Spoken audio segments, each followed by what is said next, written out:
आप जहाँ हैं, जिस रूप में हैं, वहीं भगवती का ध्यान करते हुए श्रद्धापूर्वक मेरे साथ उच्चारण कीजिए। वे सभी लोग जो जहाँ भी हैं, अपने अपने घरों में या जिस रूप में आप लोग खड़े हैं, टीवी की ओर देख रहे हैं, आप उच्चारण मन मन में भी कर सकते हैं। ओम देहि सौभाग्यम आरोग्यम देहि में परमम सुखम रूपम देहि जयम देहि यशो देहि दिशो देहि। यह एक वह मंत्र है जो आप मंगल कामना करते हुए भगवती से प्रार्थना करते हैं। इस प्रार्थना में महत्वपूर्ण है कि हे भगवती, हमें सौभाग्य दीजिए, आरोग्य दीजिए, परम सुख प्रदान कीजिए, सुदर्शन व्यक्तित्व दीजिए, हमें विजय दें, समस्त प्रकार की सफलताएं, जीवन यशस्वी हो और हम इस दुनिया में प्रेम पूर्वक जीवन जीते हुए निर्वैर भाव से जीवन जिएं, अजात शत्रु बनकर जिएं, कोई भी हमारे लिए दुनिया में शत्रु ना हो। प्रेम के इस रूप को मांगते हुए भगवती से हम भक्ति की कामना भी करते हैं। आइए इस प्रार्थना को भी ध्यान में रख लें। जीवन का सर्वप्रथम पाने योग्य पहला शब्द सौभाग्य का है। सौभाग्य आए, आरोग्य भी आए और हमारा जीवन सुखी हो। तो इसलिए सबसे पहले सौभाग्य की कामना करना। सौभाग्य में ये ध्यान रख लीजिए कि हमारा भाग्य हमारे कर्मों से जुड़ा हुआ है। जो भी हम कर्म करते हैं, प्रत्येक कर्म जब वो किया जा रहा है तब वो क्रियमाण है। जैसे ही कर्म हो जाता है तो फिर जमा हो जाता है, हमारे अंदर बीज बन जाता है, उसे हम बोलते हैं संचित कर्म। लेकिन जब वह समय आने पर पकता है तब वह प्रारब्ध बनता है, नियति बनता है, वह हमारी किस्मत बन जाता है। हमारे पास किस्मत को रोकने का उपाय नहीं, लेकिन हम करते हुए कर्म को ठीक कर सकते हैं। जो हमारे खाते में जमा हो गया उसे भी हम अपनी साधना से अपने आप को ठीक करके उसे मिटा सकते हैं। निश्चित ही प्रत्येक व्यक्ति के जीवन में कर्म का और भाग्य का दोनों का 40-40% भाग है। कर्म का प्रभाव 40% और भाग्य का स्थान 40%। अगर हमें हमारा भाग्य अच्छा नहीं है तो हम कर्म के द्वारा 40% जीवन में सुख ला सकते हैं। 20% कृपा है। कृपा सुख जब मिल जाता है तो 60% जीवन में सुख बढ़ जाता है। और उसी रूप में आप जब दोनों चीज़ों को जोड़ लेते हैं और अपने अंदर आत्मरक्षा की शक्ति पा लेते हैं, उसका परिणाम होता है कि आप अपने रक्षा कवच को बनाने के कारण, उसे मजबूत कराने के कारण दुर्भाग्य का प्रभाव भी जीवन में हो तो ये ध्यान रख लीजिए कि दुर्भाग्य के प्रभाव के बाद भी आप प्रतिरक्षा कवच को धारण करने के कारण उसका प्रभाव भी 10% कम कर देंगे। तो इस तरह से समझ लीजिए कि किस्मत से, भाग्य से बड़ा पुरुषार्थ है, कर्म है। बस इसमें ये जरूरी है कि कर्म भी सही दिशा में हो, बुद्धिपूर्वक हो, सही योजना के साथ हो, तब वह भी आपके जीवन का सौभाग्य बनता है। इसलिए कल जब हम लोग चर्चा कर रहे थे कि प्रत्येक व्यक्ति को परम सौभाग्य मानना चाहिए आनंद की प्राप्ति, दुखों का नाश, सभी तरह के दुख मिट जाएं, तो उसके लिए भगवती की साधना लोग करते हैं। लेकिन वह साधना सबसे महत्वपूर्ण है कि आप अपने आंतरिक शक्तियों को ऊपर उठते हुए अपने सौभाग्य तक पहुँचें। तो उसी के लिए कल चर्चा चल रही थी कि प्रत्येक साधक को उस बात को ध्यान में रख लेना चाहिए कि जैसे अमृत प्राप्ति के लिए इतना बड़ा समुद्र मंथन हुआ, प्रत्येक व्यक्ति अपने आनंद की प्राप्ति के लिए, अपने जीवन का सुख प्राप्त करने के लिए यह मंथन कर सकता है। जिस तरह से घर्षण करते हुए अग्नि प्रकट होती है और जैसे दूध को मथते हुए मक्खन प्रकट होता है, जिस तरह से तिल और सरसों को उनका पीड़न करते हुए आप तेल की प्राप्ति करते हैं, बिल्कुल उसी प्रकार से वो एक संघर्ष वाली जो यात्रा है वो आपको फल की तरफ लेकर जाती है। इसी में मैंने आपसे कहा था कि हमारी रीढ़, इसी पर सारा काम किया जाता है। यही हमारा मंदराचल पर्वत है। जिस जगह ये रीढ़ टिकी हुई है, हमारे रीढ़ से नीचे वाली दो हड्डियां जहां जाकर मिलती है और जहां से रीढ़ शुरू होती है, वो कच्छप की पीठ की तरह है। उसी को प्रतीक मानते हुए ये कहा गया कि हमारे चेतना का प्रभाव अगर काम केंद्र की ओर है, संसार की तरफ है, वासनाओं की तरफ है, इच्छाओं की तरफ है, भोग की तरफ है, तो हमारा सारा चैतन्य जो है, हमारी सारी ऊर्जा, हमारी आत्मा का प्रभाव संसार के भोग भोगने के लिए, इच्छाओं की पूर्ति करने के लिए अपना एक दायरा हमने अपने जीवन का बना लिया। उस दायरे के इर्द गिर्द घूमते घूमते अपनी जिंदगी हम पूरी कर लेना चाहते हैं। और ये ध्यान रख लेना कि हर मजा अपने साथ एक सजा भी लेकर चलता है। क्योंकि यहाँ इस दुनिया में दो चीज़ों का बड़ा अलग रूप है। जहाँ पहाड़ हैं तो वहीं पर खाई भी है, ऊंचाई के साथ नीचाई। एक किनारा सुख का है, दूसरा दुख का है। इसलिए जीवन क्या है? निर्झर है, मस्ती ही इसका पानी है। सुख दुख के दो किनारों से चल रहा मनमानी है। ये जिंदगी दो किनारों को छूते हुए बहती है। एक सुख का किनारा है, एक दुख का किनारा है। हम हर दिन सुख में, दुख में, और हमारे दर्शनकार जो हमारे देश के फिलॉसफी है उसमें कहा गया कि हमारे चित्त में हर पल दो लहरें उठ रही होती हैं, हर्ष की भी, शोक की भी। हर्ष की लहर आई तो साथ में शोक की लहर भी आ जाएगी। एक आंख में आंसू, दूसरे में मुस्कान की चमक।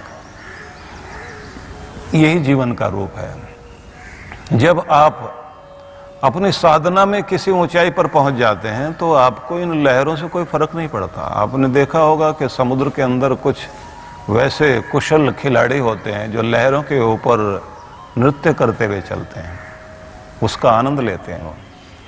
यही साधना है। हंसी बा खेली बा धरी बा ध्यानम। जिंदगी का हंसना खेलना साथ चलता रहे, लेकिन ध्यान भगवान से जुड़ा रहे, अपने आनंद से जुड़ा रहे, आपका संतुलन बना रहे। तो मंदराचल पर्वत आपकी रीढ़ है। इसी पर आपने सारे प्रयोग करने, क्योंकि ये चक्रों का स्थान है। आपकी सारी रीढ़ या आपका मंदराचल पर्वत, इसी में सारी सिद्धियां हैं, इसी में आपकी पर्सनैलिटी है, इसी में आपका व्यक्तित्व है। बांसुरी के जो छेद होते हैं बस उन पे उंगली रखते जाइए, अलग अलग स्वर निकलते जाएंगे। अपने चेतना का भाग अगर आप नीचे मूलाधार चक्र पर रखेंगे तो इच्छाओं के जाल में उलझ जाएंगे।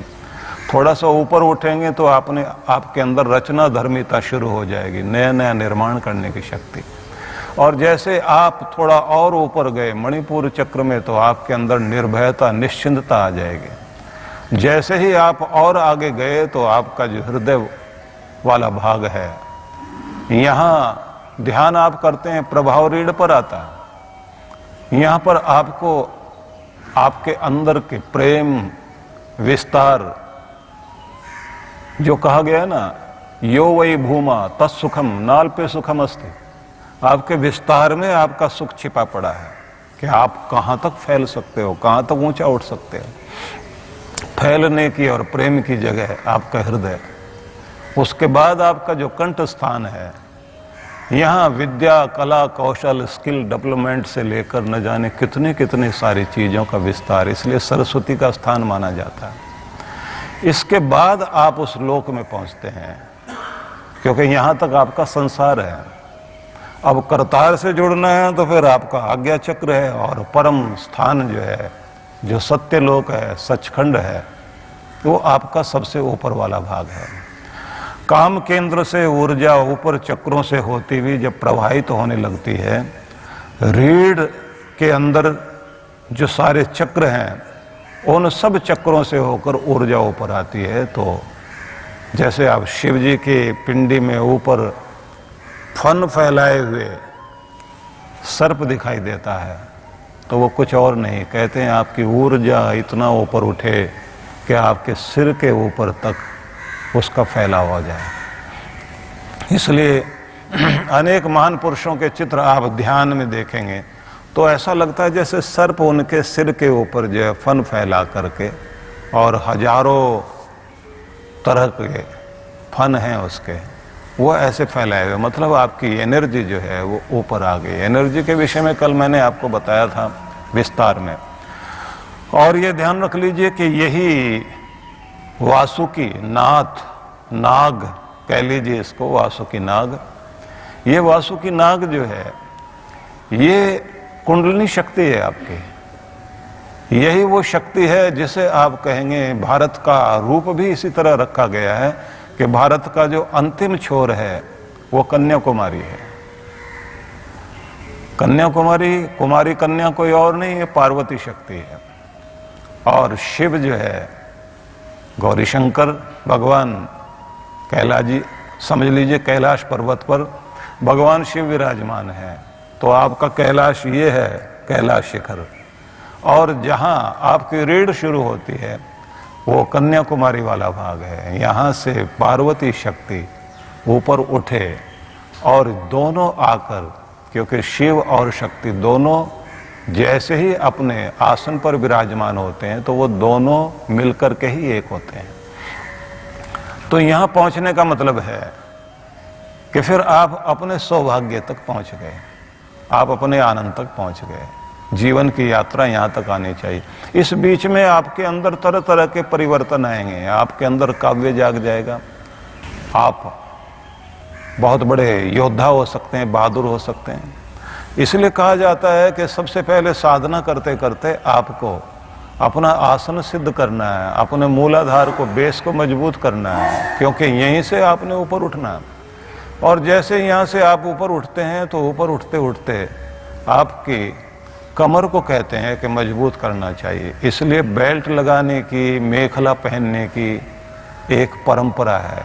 महिला जो है वो अपने कमर में करधनी पहनती है, क्योंकि दूल्हे को भी कहा जाता है कि आपने कमर कसनी है, मतलब उसको जो है कमर में एक पटका बांध दिया जाता है। ये सारा प्रतीक वही है। जैसे आमतौर से कहा जाता है कि कमर कस के तैयार हो जाइए, बहुत बड़ा काम सामने है।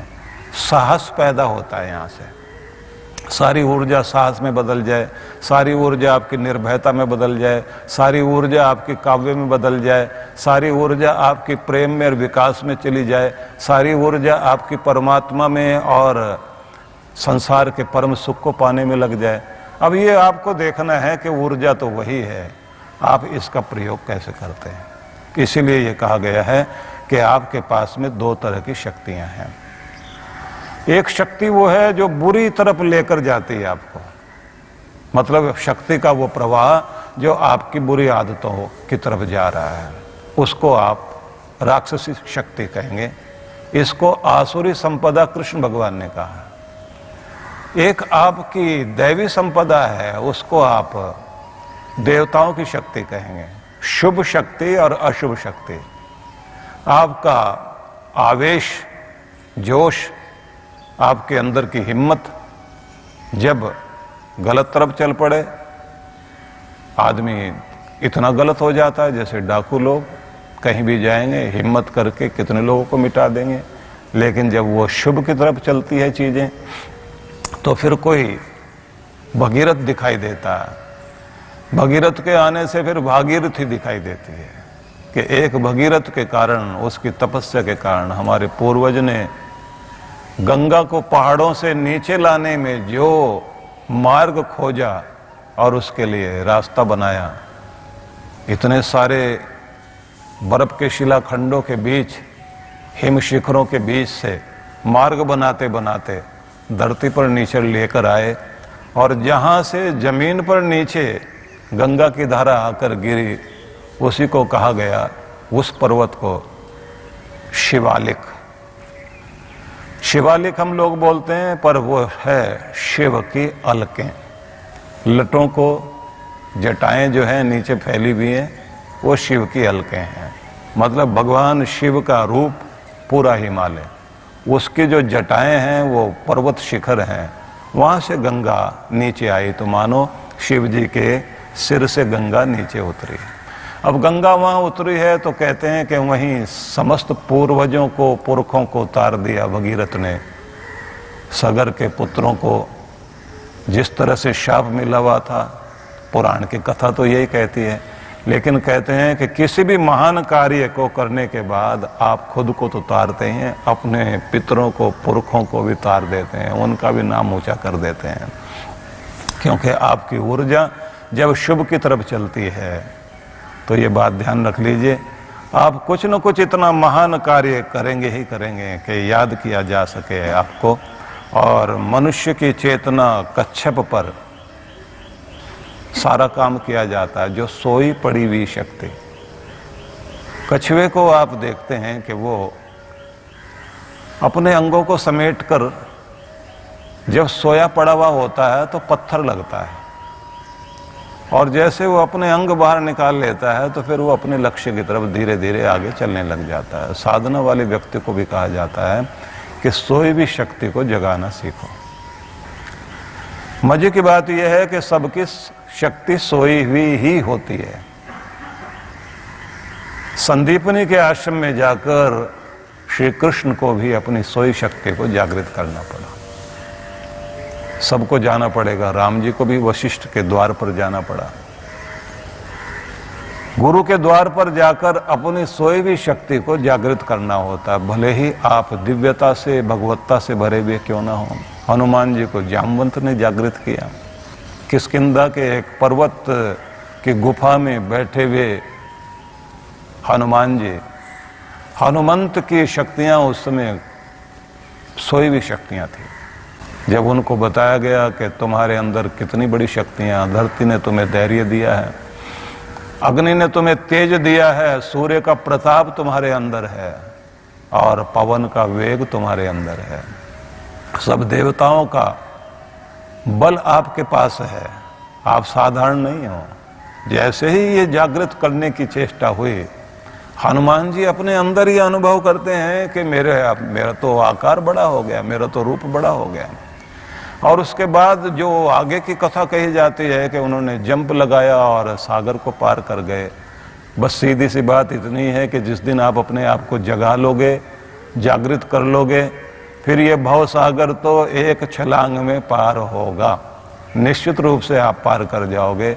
फिर ये भव सागर, ये संसार सागर इतना भारी आपको नहीं लगेगा कि आप इसे पार नहीं कर सकते। इसलिए शक्तियों को जागृत करने के लिए साधना में एक नियम बताया जाता है। जिसको कहा जाता है कि गुरु की कृपा, गुरु का मंत्र, गुरु की विधि और गुरु के दर्शन करना और गुरु के प्रति श्रद्धा रखते हुए हर दिन प्रार्थना करना, ये सारी चीज़ें तो आपकी चलनी चाहिए, लेकिन एक अफर्मेशन की क्रिया भी करनी चाहिए।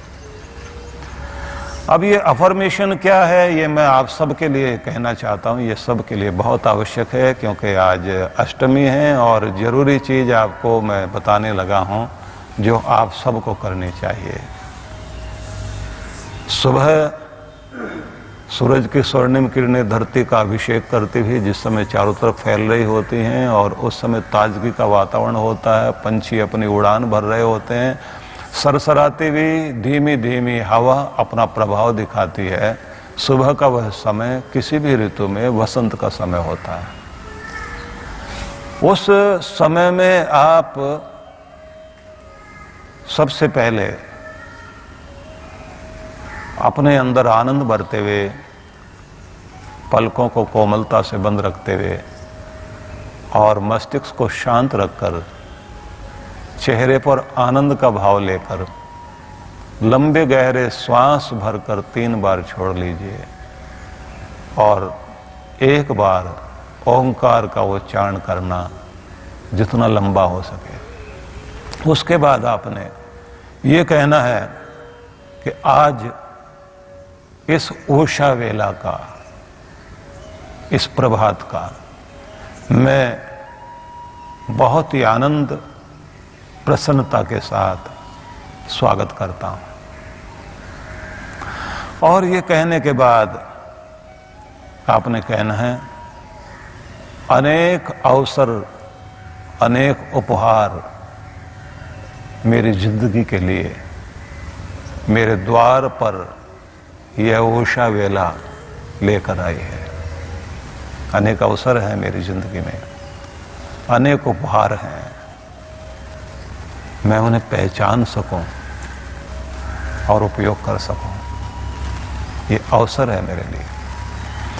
और जैसे ही आप ये कहेंगे तो उसी के साथ आपने ये कहना है, मैं प्रसन्न हूं, आनंदित हूं, साहस से भरा हुआ, प्रेम से युक्त, शांति का केंद्र, आनंद का केंद्र बना हुआ आज मैं इस यात्रा पर जाने के लिए तत्पर हो रहा हूँ। मतलब आप अपने आप को कहें, मैं शांति का केंद्र हूँ, प्रेम का केंद्र हूँ, मेरे चारों तरफ प्रेम और शांति की किरणें फैल रही हैं। क्योंकि आप हर पल निराशा की किरणें फैला रहे हैं, क्रोध की, तनाव की, दुख की, निराशा की, वही किरणें आपके चारों तरफ फैल रही हैं। दिया कहीं जलता है ना, ये ध्यान रखना, दिया जब भी जलता है तो उसका प्रकाश चारों तरफ फैल रहा होता है, गोल घेरा बनाकर। इस तरह से उसके अंदर से तरंगे ऐसे जा रहे हैं, आपके अंदर से भी जैसे किसी मोबाइल टावर से तरंगे इस तरह से जा रही हैं, ऐसे आपके अंदर से भी तरंगे निकल रही होती हैं। वो तरंगे जो है निराशा की हैं, क्रोध की हैं, ईर्ष्या की हैं, वासना की तरंगे, लालच की तरंगे, न जाने क्या क्या किससे प्राप्त कर लेना चाहते हैं आप, किस किस को यूज कर लेना चाहते हैं, उसे एक बार बंद कर दीजिए। आनंद की तरंगे, प्रेम की तरंगे, शांति की तरंगे, मैं आनंदित हूँ, प्रेमपूर्ण हूँ, मैं शांत, ऐसा भाव लेकर अपना चेहरा थोड़ा सा ऊपर उठाकर महसूस करें कि ब्रह्मांड भी मुझे बहुत कुछ दे रहा है, वहाँ से झर रहा है आनंद मेरे अंदर और मैं चारों तरफ उसे फैला रहा हूँ। तो ये अनुभव करते हुए आप अपने आप को शक्ति से भरपूर कीजिए। बीच बीच में ध्यान बटेगा आपका, आपको लगेगा कि मेरी मुस्कुराहट खो रही है।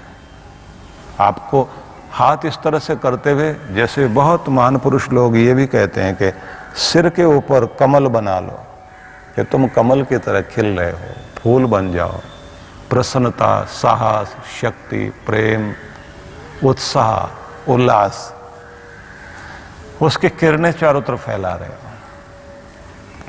और वैसे ही महसूस करो मैं आनंदित हूँ, मैं प्रसन्न हूँ, मैं प्रेमपूर्ण हूँ, मैं करुणावान हूँ।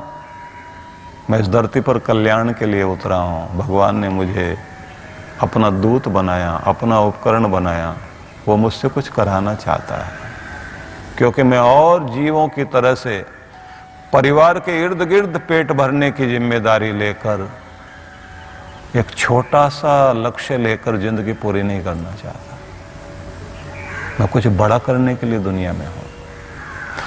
जैसे ये मन में भाव आएगा तो फिर आप खुद से ये भी कहोगे, मैं खुद से प्यार करता हूं, अपने को पसंद करता हूं, अपनी अच्छाइयों को मैं जानता हूं, मैं कुछ हूं उसकी कृपा से, और मैं बहुत कुछ होने के लिए शुभ यात्रा पर चल पड़ा हूं।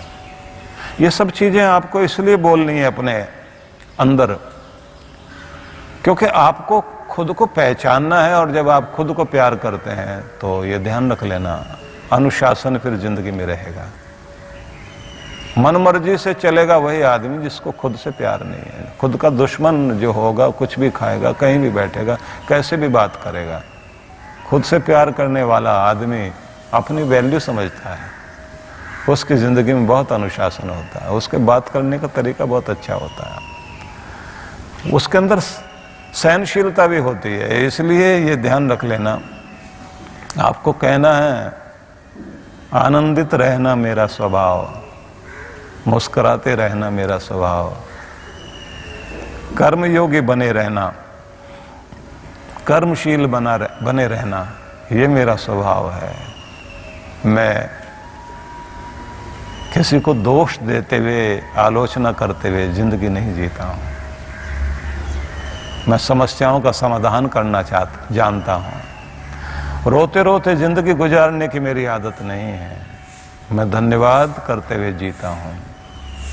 भगवान का धन्यवाद, जिन्होंने भी मेरे लिए कुछ किया उन सब का धन्यवाद। और फिर मैं स्वयं का निर्माता हूँ, ये भी कहना है। स्वयं का निर्माण मैं स्वयं कर रहा हूँ, और जो जो जैसे जैसे मैं सोचता हूँ, जैसे योजना बनाता हूँ, उन सब को प्राप्त कर लेता हूँ। और ये भी कहना है कि हर दिन मेरे अंदर सकारात्मक विचार ही उठते हैं। वो विचार जो मुझे सृजन की ओर ले जाते हैं, विकास की यात्रा की ओर मैं निरंतर चलता हूं। तो इस तरह से आपने अपने आप को बोलना है। और जब आप ये कहोगे मैं प्रभु की दी हुई समस्त देन का सही उपयोग करता हूं और व्यक्तियों को भी पहचानता हूं, मैं वस्तुओं से नहीं व्यक्तियों से प्यार करता हूं।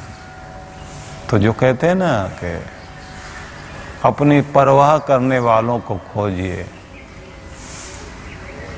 क्योंकि आपकी जो परवाह करते हैं वो आपके अपने हैं। आपको इस्तेमाल करने वाले आपको खोज रहे हैं, आपका उपयोग करने वाले, यूज करने वाले, यूज एंड थ्रो की कल्चर वाले लोग आपको खोज रहे हैं। आपको अपनी परवाह करने वालों को खोजना है। जो आपकी परवाह करते हैं वो आपके अपने हैं। उन प्रेम वाले लोगों की कद्र करना सीखिए, उनको मान देना सीखिए। तो ये बात ध्यान रख लीजिए कि हर व्यक्ति को अपनी सोई हुई चेतना को जागृत करना पड़ता है, क्योंकि अपने सौभाग्य को अगर आपने जगाना है, देहि सौभाग्यम आरोग्यम, तो आपको अगर अपना सौभाग्य जागृत करना है तो ये ध्यान रख लीजिए अपने आप को जगाना होगा। अपने आप को जगाओगे, सोई हुई शक्तियों को जगाओगे। आप सोचिए तो सही आपके अंदर क्या क्या भरा हुआ है, और इसलिए वो दीवानगी आपके अंदर आनी चाहिए कि आप अपने गुरु के प्रति इतनी दीवानगी लेकर आ जाइए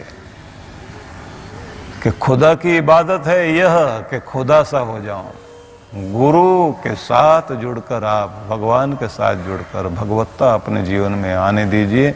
इसके लिए आपको कार्य करना है। इसलिए जो ये कहा जाता है कि सर्प की तरह से सोई हुई शक्ति को जागृत कीजिए, तो इसका मतलब सिर्फ यही है कि सर्प फुंकार मार के उठता है कि जब जागेगी आपकी शक्ति तो आप उछल पड़ोगे, आपको लगेगा अभी तक मैं क्या कर रहा था, अब मुझे कुछ बड़ा करना है। और ये जीवन में ऐसी घटनाएं होती हैं कि किसी को कहीं पर भी कोई ना कोई इस तरह के लोग मिल जाते हैं कि एक शब्द सुना और व्यक्ति वहां उन शब्दों को सुनते ही जागृत हो गए। अनेक अनेक महान पुरुषों के जीवन में घटनाएं आती हैं ऐसी। उन घटनाओं का वर्णन करूंगा तो फिर हमारा विषय रह जाएगा, क्योंकि वो सारी चीजें आज हमने विचार करनी है जिसको आज मैंने आपसे मंत्र के रूप में कहा कि सौभाग्य भी चाहिए, आरोग्य भी चाहिए। तो आपको पर्वत तक अपनी ऊर्जा को ले जाना है। बस ये जरा ध्यान रख लेना कि पानी को ऊपर पहुंचाना आसान बात नहीं है, ऊर्जा को ऊपर पहुंचाना आसान बात नहीं है।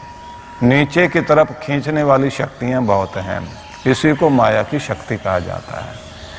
अगर गुरुत्वाकर्षण शक्ति के विषय में काम हुआ, न्यूटन ने इस पर काम किया, इतने बड़े साइंटिस्ट थे, लेकिन आपके ऋषि मुनि कहते रहे कि इस पूरी धरती पर माया है। वो माया का मतलब वो नहीं है कि आप सब छोड़ें जंगल में भाग जाएं, नहीं, माया का मतलब ये है कि वह शक्ति जिसे भगवान की सेक्रेटरी भी कहा जाता है, क्योंकि परीक्षा तो वही लेती है, पृथ्वी की तरफ नीचे की तरफ खींचने वाली जितनी भी शक्तियां हैं, उसके बाद भी आप ऊपर उठ पाए तब माना जाता परीक्षा में सफल हो गए। तो आपको नीचे की तरफ खींचने वाली कितनी सारी चीजें, जब मैंने कल आपसे कहा था ना कि यात्रा किस ओर है, वासना से उपासना की यात्रा, कायरता से वीरता की यात्रा, विषाद से प्रसाद की यात्रा, प्रदर्शन से आत्मदर्शन की यात्रा, भूलोक से शिवलोक की यात्रा। जब आपको अपनी यात्रा का ध्यान रहेगा तो ये बात ध्यान रख लीजिए, तब आप कोशिश करोगे कि मुझे माया के प्रभाव को तोड़ना है, मतलब मुझे ऊपर उठना है, गिरना नहीं है। नहीं तो गिराने वाली तो शक्तियां चारों तरफ हैं। इस धरती पर सुलाने वाली चीजें बहुत सारी हैं। ऐसी लोरी गाते हैं सब के सब आपको सुला देंगे, जागे हुए इंसान के जोश को खत्म कर देंगे, ऊपर उठते हुए को जो है नीचे खींच ले जाएंगे।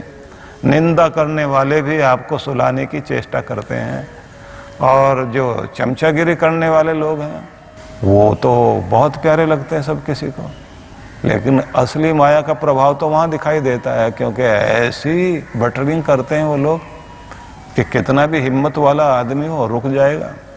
टोकने वाले, रोकने वाले, भटकाने वाले, अटकाने वाले बहुत तरह के लोग आपको मिलेंगे। बस यही है वो माया का प्रभाव जिसको तोड़कर आपको ऊपर उठना होता है। और ये सबके मार्ग में चीजें आती हैं। जिंदगी वहीं सुंदर लगती है जहां संघर्षों के बीच उसे गुजरकर अपने को निखारने का मौका मिलता है। पहाड़ों के बीच से निकलकर बहती हुई नदी, उसका सौंदर्य ही अलग होता है। पत्थरों से टकराती हुई, लहरें उठती हुई, कल कल छल छल करके बहती हुई, वो जो नदी का रूप होता है वो सबसे सुंदर रूप होता है। मैदानी भाग में आकर बहती है जब नदी, तो सुंदर तो लगती है, लेकिन उसमें जिंदगी नहीं दिखाई देती, क्योंकि रवानगी और रवानी जो है ना वो वहीं दिखाई देती है जहां संघर्ष है।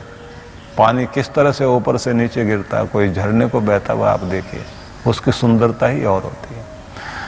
जिंदगी में आए हुए सभी प्रकार के, जितने भी प्रकार के संघर्ष हैं, उन संघर्षों के बीच आप ज्यादा निखरोगे। इसलिए आपको इस बात की पूरी चेष्टा करनी चाहिए कि संघर्ष से भागना नहीं, संघर्ष में टिकना है। हाँ, ये बात अलग है कि किसी की जिंदगी में दुख हो और व्यक्ति का मन टूट रहा हो, उस समय साथ देने वाला अगर कोई मिलता है उसकी बड़ी कीमत होती है। तो इसलिए कहा जाता है, न कद बड़ा न पद बड़ा, मुसीबत में जो साथ खड़ा है बस वही है सबसे बड़ा, उसी को सबसे बड़ा मानिए जो आपके दुख में आपके साथ खड़ा हो। लेकिन दुख को दुख न मानकर आगे जाना है। और समुद्र मंथन में ये बात जो कही गई है कि उसके बाद जैसे ही ये समुद्र मंथन की यात्रा जारी थी तो फिर उसके बाद में विष निकला। तो मैंने आपसे बताया था कुआं खोदते हुए तरह तरह के कंकर पत्थर निकला करते हैं। तो पहले तो कंकर पत्थर ही निकलते हैं। तो कंकर पत्थर भी आप समझ लीजिए वह सब चीज़ें हैं जो बहुत कठोर चीज़ें होती हैं, क्योंकि हम सबको आसान ज़िंदगी जीने की आदत है, जिसको कहा जाता है कि हर आदमी अपने कंफर्ट जोन में रहना पसंद करता है। हम कोई भी आदमी सुविधा वाले लोग हैं, सुविधा भोगी लोग हैं। हमें पसंद नहीं है कि हमारे आराम में कोई जो है दखलंदाजी करे। सोए पड़े हैं तो सोए रहने में ही हम लोगों को बहुत रुचि होती है कि बस यही ठीक है, यहाँ से कोई हमें बाहर ना निकाले। जितना हम सोए पड़े हैं उससे भी ज़्यादा सोए रहने की इच्छा होती है। तो आप समझ लीजिए कि जब आप कठिनाइयों को तोड़ते हैं, साधना में चलेंगे तो सबसे पहले अपने आलस्य को जीतना पड़ेगा। आपको जो है आसपास के आकर्षणों को जीतना पड़ेगा।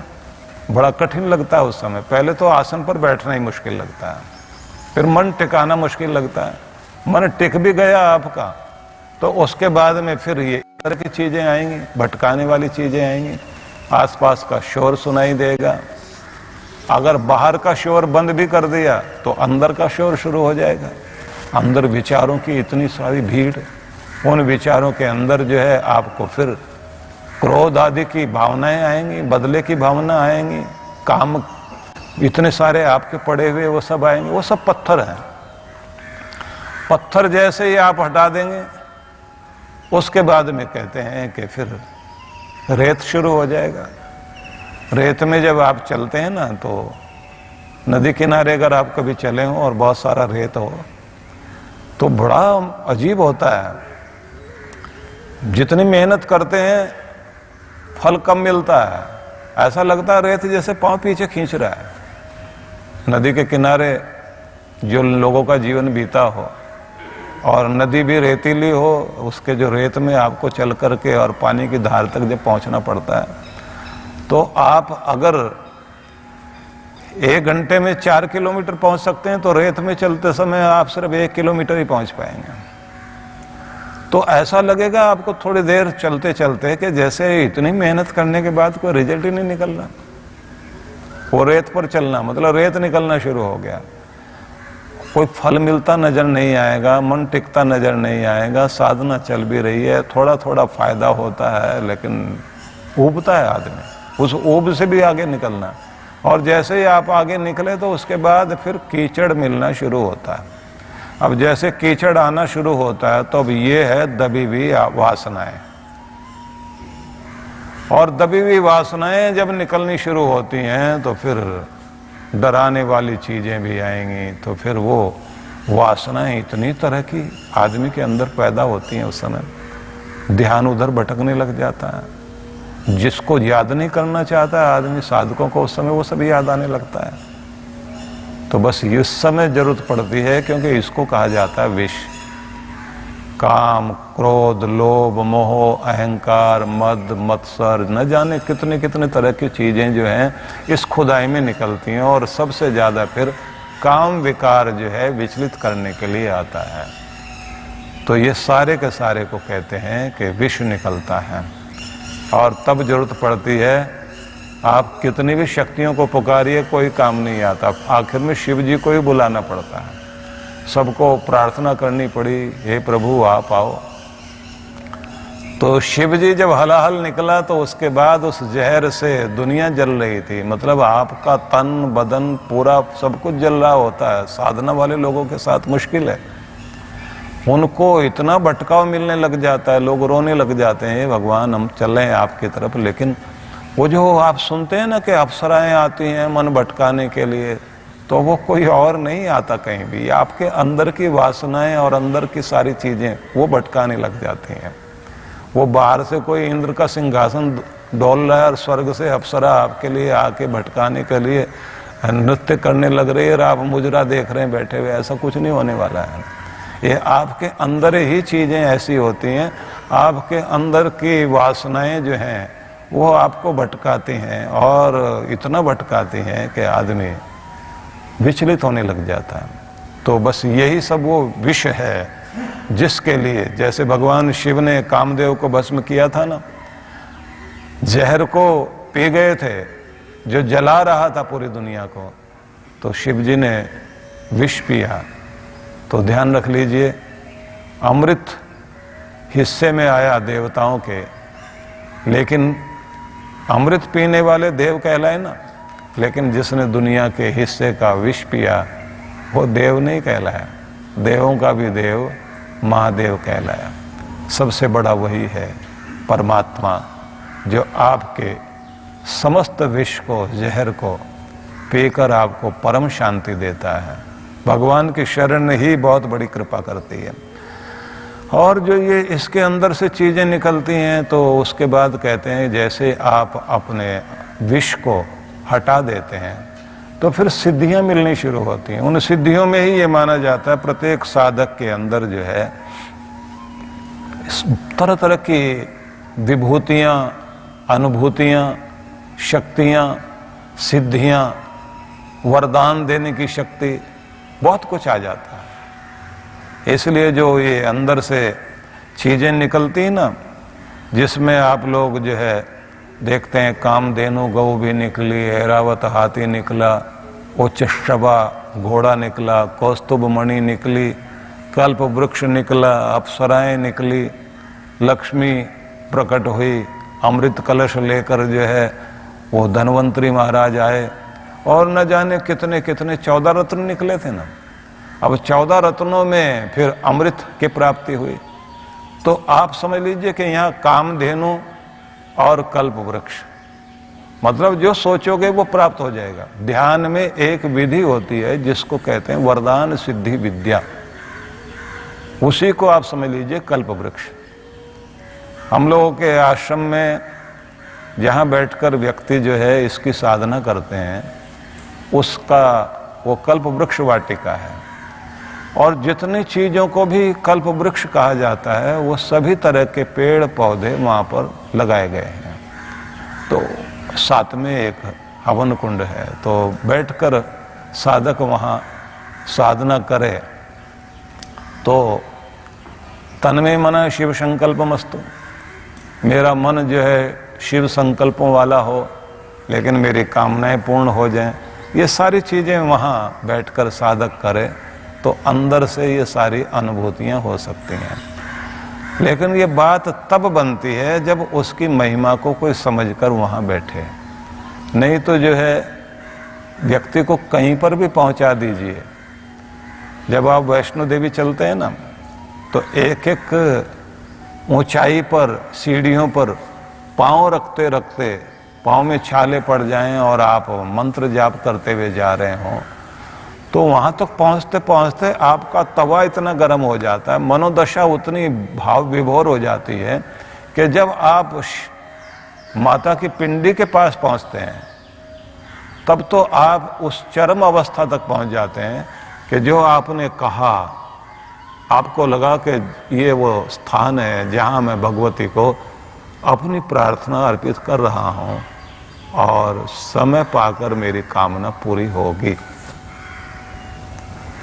क्योंकि वहाँ तक आप पहुँचे हैं सीढ़ियाँ चढ़ते चढ़ते चढ़ते चढ़ते। और अगर आपको हेलीकॉप्टर से उतार कर तुरंत वीआईपी दर्शन कराए जाएं,